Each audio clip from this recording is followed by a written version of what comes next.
Kinastigo naman senador ang Bangko Sentral ng Pilipinas sa pagbibigay nito ng palugit sa mga e-wallet. Imbis na tanggalin agad yung mga link at icon sa access sa online sugal. Ito'y sa gitna na rin ng pagpabor ng maraming senador na patigilin na ang operasyon ng online gambling. Mian Corvera sa balitang yan.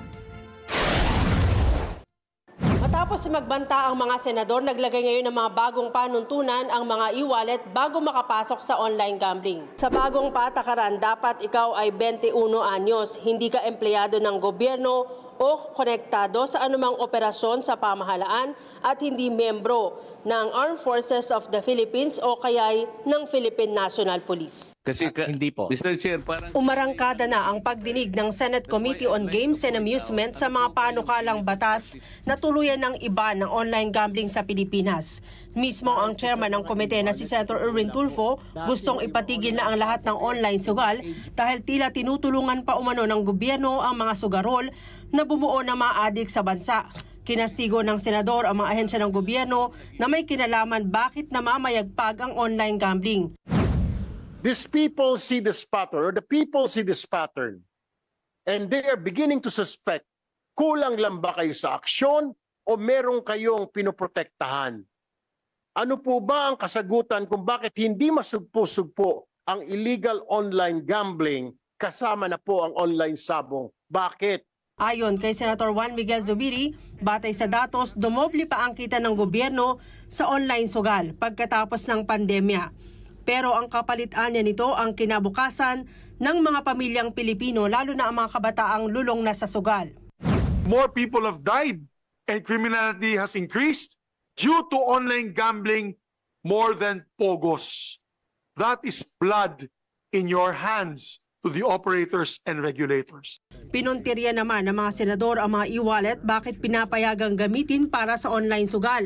Lumala raw ang sugal dahil sa e-wallet. Pero sa halip na suspindihin agad ang operasyon ng sugal sa e-wallet, binigyan pa ng 48 oras ng BSP ang mga e-wallet companies para tanggalin ang mga link at icon para maka-access sa online sugal. Kaya ang mga senador kinastigo ang BSP. What you did on July 25, nag-circulate kayo ng proposal sa mga e-wallet at hinintay nyo pa yung kanilang reply. Tapos today lang kayo nag-order kasi may hearing today. I just don't get it, Mr. Chairman. Forgive me, Your Honors, my dear colleagues. It is not acceptable yung answer bakit kailangan ng 48 hours.